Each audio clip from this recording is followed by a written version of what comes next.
We live in a very visual era. We constantly keep taking pictures of ourselves, sharing images of how we look, of what we eat, of where we live. Why is it so important to us? And what is really the problem with that?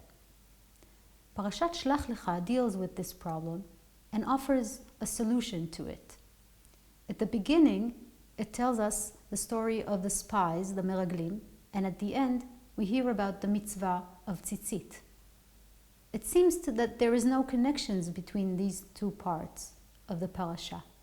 But if we look carefully, we notice that there are two verbs, lir'ot velatur, to see and to scout, that appear in both parts of the parasha, at the beginning and at the end. In the beginning of the parasha, it says, Moshe sent them to scout, latur, the land of Canaan.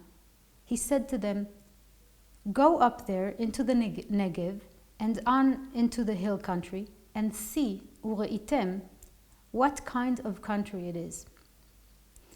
In the mitzvah of tzitzit, it says, look at it, ureitem oto, and recall all the commandments of Hashem and observe them, so that you do not follow velo taturu, your heart and your eyes.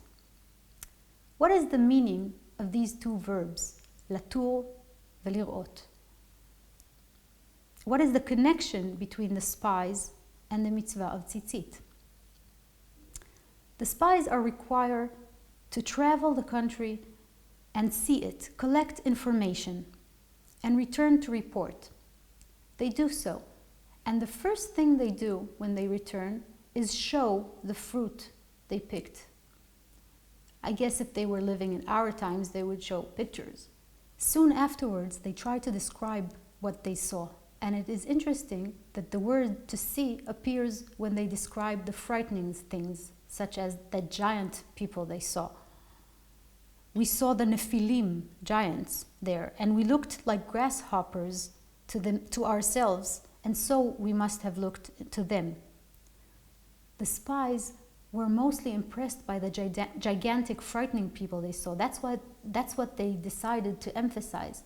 And therefore, their interpretation to what they saw was, we cannot conquer this land.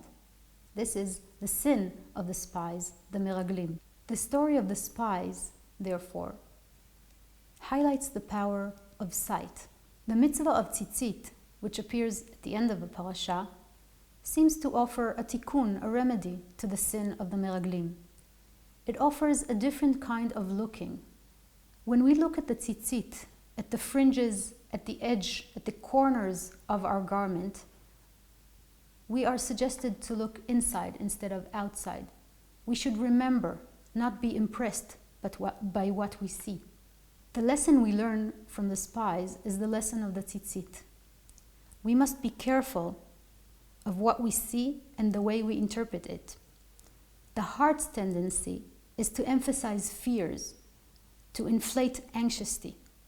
The eyes tend to follow what is big, colorful, impressing, or frightening.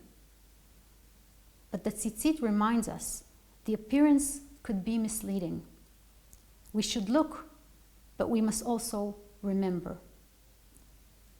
Or, as the fox said in the book of the Little Prince, what is essential is invisible to the eye.